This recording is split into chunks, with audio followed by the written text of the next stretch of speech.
A paz, tudo bem? Prazer, meu nome é Gláucia, mais conhecida como Pulga aqui na igreja. É um prazer estar conversando hoje com você, falando um pouco da minha história para você. Como eu disse, as pessoas me conhecem como Pulga, mas não conhecem o que veio por trás da Pulga, não conhecem a história da Pulga. Um pouco antes de eu estar aqui na igreja, há 3 anos e meio atrás, 4 anos atrás, o Senhor ele realmente mudou a minha história. Dia 1º de janeiro foi quando dia 2 de janeiro foi quando eu vim aqui para a igreja e eu reconciliei com Deus. Porque na verdade eu nasci em berço evangélico, a minha vida foi totalmente voltada para o Senhor, desde a minha infância. Eu era da quadrangular do pastor Rocco, meu pai faleceu, nós viemos morar aqui em São Miguel, próximo ao Itaim. E ficamos 11 anos na quadrangular do pastor João Pedro e da pastora Maria. Fiquei lá desde os meus 7 anos. Com 14 anos, assim, eu falo que eu fiquei 11 anos, mas contando o tempo de afastada, porque às vezes eu ia. Mas aos meus 14 anos eu saí da igreja. Assim, eu ia, 2 domingos sim, 4 não. E eu fui indo assim. Por quê? Uma coisa que eu falo muito para os adolescentes que vêm conversar comigo sobre amizade, nada contra você ter amizade que não são da igreja, mesmo porque eu tenho muitas. Mas saiba dividir, querido, porque um dia eu não soube dividir e eu saí dos braços do Pai. Com 14 anos eu conheci uma amiga minha, que ela é minha amiga até hoje, eu estou tentando trazer ela para a igreja, em nome de Jesus ela vai vir para cá comigo. E eu a conheci na escola e ela morava na rua de trás da minha casa. E eu comecei a frequentar muito a casa dela, então ao invés de eu ir para a igreja eu preferia ficar na calçada conversando com ela. E a gente saía juntas, eu, ela e mais um monte de menina. E todos os programas que fazíamos, sempre fazíamos juntas. Tudo fazíamos juntas. Só que o problema não é fazer nada junto, o problema é o que você vai fazer junto. E eu comecei a me afastar do Senhor através disso, por causa de amizades. E com 14 anos eu saí da igreja. E eu fui voltar aos meus 17. Quando eu voltei, eu já voltei aqui para a quadrangular do Itaim. Mas eu voltei cheia de feridas, porque eu sei o que o mundo me causou. As pessoas falam que é heresia aquilo que o Senhor faz na sua vida. É heresia. Não é heresia, porque eu sei o que eu sinto, eu sei o que eu senti e o que eu já vivi. E eu sei a grande obra que o Senhor fez na minha vida. Não é fácil você ser um adolescente e não ter ninguém para te ouvir, porque eu não tinha nenhuma pessoa que pudesse colocar a mão no meu ombro e falar, conta comigo. E esse foi um dos motivos que eu me afastei da igreja, porque eu não tinha ninguém para falar que o que eu estava fazendo era errado.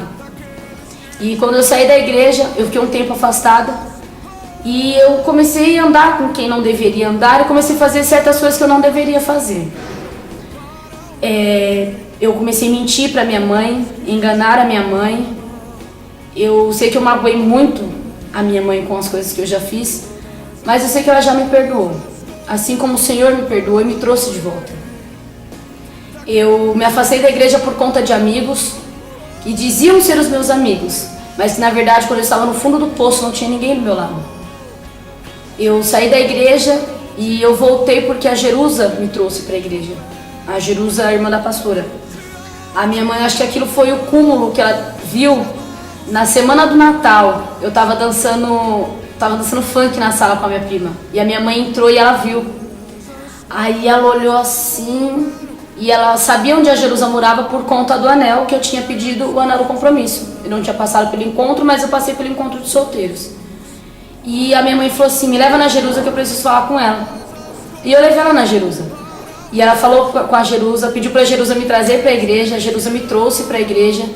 E eu não me contive aquele culto, eu não consegui me conter. Porque o pastor começou a falar tudo o que eu sentia, tudo que estava acontecendo comigo.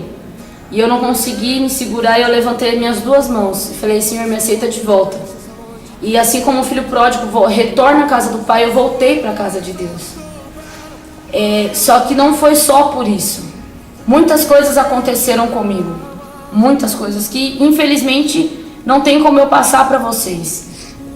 Mas eu já vivi muita coisa que nenhum adolescente normal já viveu. E eu só tenho 20 anos. Quando eu falo pra você, cuidado, é porque eu sei o que eu tô falando. Eu já pisei nesse terreno, querido. Eu sei o que é uma amizade que te leva a Deus e uma amizade que te afasta dele. Para você saber a amizade certa e perfeita para você, o seu amigo verdadeiro é aquele que te aproxima de Deus, não aquele que te afasta. Aquele amigo que te afasta de Deus não é pessoa para ser seu amigo. Porque se ele te afasta de Deus hoje, amanhã você com certeza vai estar muito longe. Com certeza. Eu sei porque eu vivi isso. Ai, Pulga, mas então por que Deus me deu amigos do mundo, pessoas que não são da igreja? O Senhor te colocou ali no meio deles para você ganhar eles, mas não para você ser mais um. Ganhe os seus amigos, mas não seja como os seus amigos são. Quando a Bíblia diz não se juntar na roda dos escarnecedores, ela não está dizendo que você não pode ter amigos. Ela só está dizendo não faça o que eles fazem. Não seja como eles são. E infelizmente, pessoas como eu já fui, infelizmente pessoas são assim hoje. Elas se deixam levar por isso, acabam se misturando com isso, se contaminando. E aquelas pessoas que era para ela ganhar, ela não ganhou. Aí Deus tem que enviar outro de fora para ganhar você e aqueles outros que você perdeu. Querido, não se deixe ser contaminado. Quando a Jerusa falou para mim, passa 5h30 na minha casa, que eu vou te levar para a igreja, foi numa sexta-feira. E na sexta-feira eu saí, na sexta-feira à noite, saí com uma amiga minha e no sábado à noite também. Só que eu voltei cedo porque eu não estava muito bem. Tava com uma dor no estômago, eu estava zoada. E eu cheguei em casa, comi um miojo, deitei e dormi. E eu tive um sonho que eu até comento muito sobre esse sonho com algumas pessoas, porque foi algo muito íntimo meu e Deus. Eu sonhei que eu estava na quadrangular de Jardim Helena, eu estava com um carro, um cadete preto, e eu estava indo buscar minha mãe na igreja, porque na verdade esse seria o meu futuro. Eu sei que isso o Senhor me mostrou como o meu futuro. Eu estava indo buscar minha mãe na igreja, e eu entrava na igreja e começava a chover, e eu via que a chuva estava derretendo a tinta do meu carro. Aí eu saía correndo gritando, eu falei, não, vai derreter meu carro. E quando eu chegava lá fora, a chuva ela caía sobre a minha pele e ela me queimava. E eu olhava para o céu e começava a gritar que estava queimando meu carro. A chuva ela caía nas retinas dos meus olhos e ela queimava os meus olhos. Ela caía no meu nariz, eu já não sentia mais cheiro e eu não conseguia gritar porque eu engoli alguma daquelas gotas e elas queimaram minhas cordas vocais. E uma amiga minha, a Sara, que é da quadrangular de Jardim Helena, ela, no sonho, ela vinha com um guarda-chuva, que detalhe, o guarda-chuva, ele não se desfazia com aquela chuva. E ela me tirava da chuva, eu já estava toda a carne viva assim, e ela me sentava assim no banco da igreja assim, e ela começava a passar o pano sobre as feridas, e aquilo ardia demais, e eu já não enxergava. A bola dos meus olhos, onde é preta, estava realmente toda branca, porque eu já não conseguia mais ver. Eu estava cega e eu não conseguia falar, eu não sentia mais o fato de nada.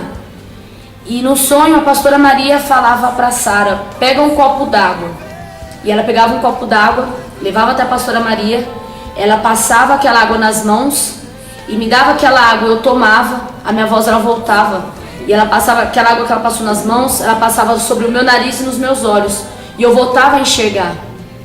E eu voltava a sentir o olfato. E ela me levou na intercessão, uma salinha de intercessão que tem lá no Jardim Helena. E eu me trocava, ela falava para mim com um vestido que tinha lá, um vestido branco. E eu tirava um tênis que eu tava, tirava a blusa toda queimada que eu tava e colocava o vestido branco e uma sapatilha. E eu dançava a música Nos Braços do Pai. Eu gosto muito dessa música por conta desse sonho. Porque nesse dia o Senhor me mostrou que esse seria o meu futuro. Cega, sem voz, e eu não ia conseguir mais sentir o perfume dele. Foi de um sábado para o domingo. Foi quando no domingo, quando eu cheguei aqui na igreja, uma das músicas que tocaram foi Nos Braços do Pai. E eu cheguei falando, Deus, se for para mim voltar, que eu tenha uma confirmação. E essa foi a confirmação do meu sonho. O Senhor mostrou para mim que esse seria o meu futuro sem Ele. E aqui na igreja tocou a música do meu sonho.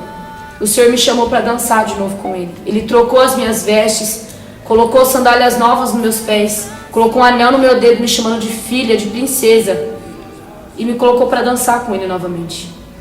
Eu não sei como você tem vivido ou o que você tem vivido, mas o Senhor Ele te chama para dançar de novo com Ele.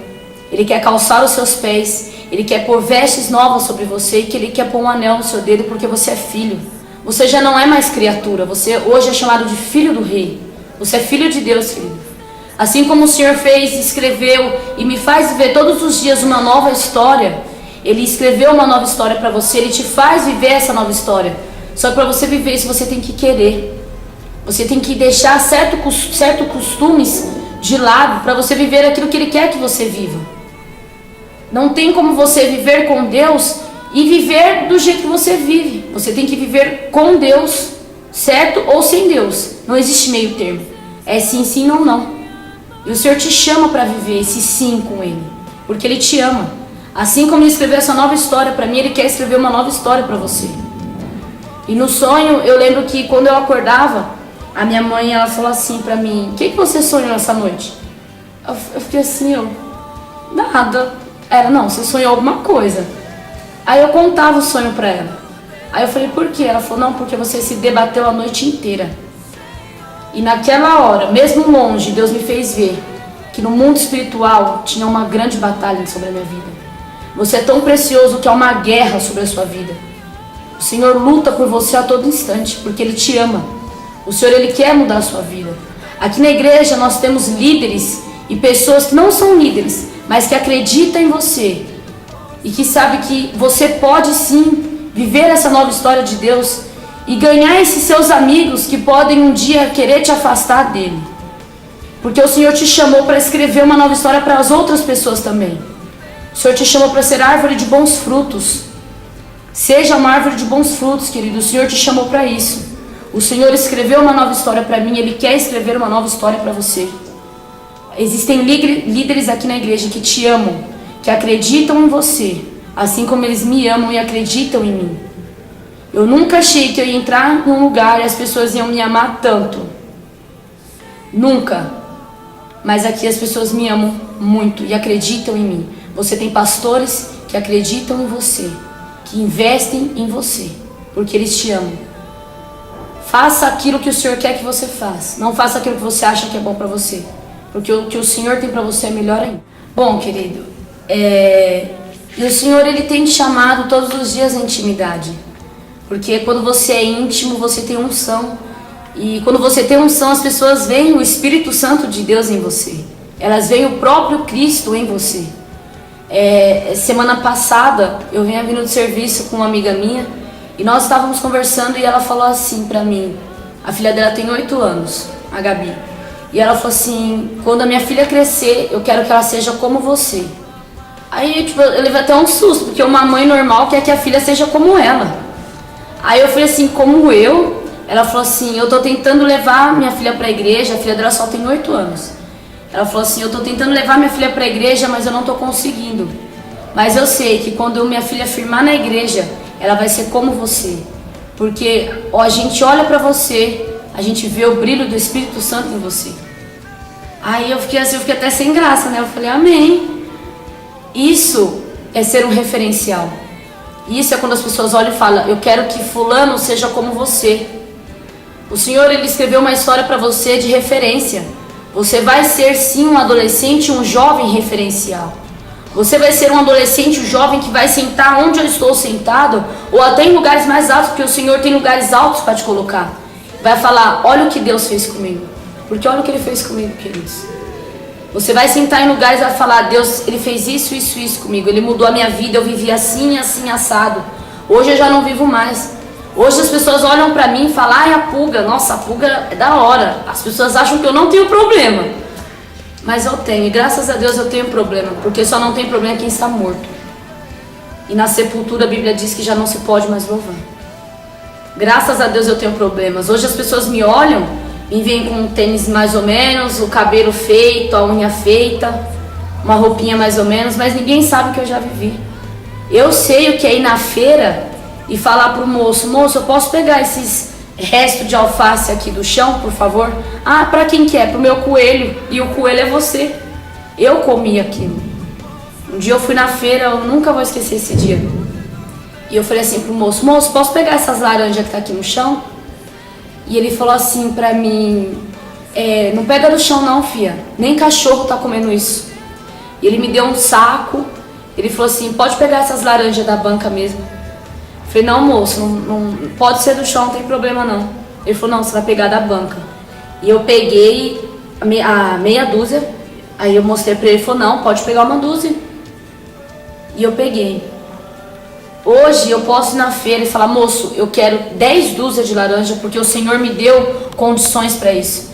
Hoje eu entro em um mercado, eu posso comprar o que eu quero porque o Senhor me deu um emprego para que eu possa ter condições para isso. Eu não sei qual é a sua situação que você vive hoje, mas o Senhor diz que Ele vai te dar condições para isso. E quando o Senhor diz condições, Ele não diz só condições financeiras.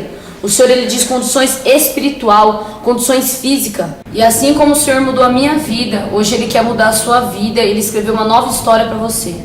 E se você realmente quer viver esse novo plano de Deus, essa nova história, peço que você repita comigo essa oração que nós vamos fazer. Amém? Se tiver como, peço que você coloque a mão no seu coração e feche seus olhos. Senão pode ficar da maneira que você está mesmo. Simplesmente repita essa oração comigo. Senhor, eu reconheço que o Senhor me ama e eu aceito esse chamado que o Senhor tem para a minha vida. E eu reconheço que o Senhor Jesus Cristo veio ao mundo, se fez carne, morreu numa cruz, mas ao terceiro dia ressuscitou para que eu estivesse vivo hoje. E eu reconheço os meus pecados e peço, Senhor, limpa-me, me purifica de todo o pecado, porque o teu sangue purifica todo o pecado, limpa-nos de todo o pecado. Senhor, eu reconheço que imenso é o teu amor por mim. Escreve o meu nome no livro da vida e que o Senhor me dê a minha salvação. Muito obrigado, Senhor, porque o Senhor me deu mais uma nova chance. Muito obrigado, Deus. Vem, filho amado, vem em meus braços descansar. Vive seguro.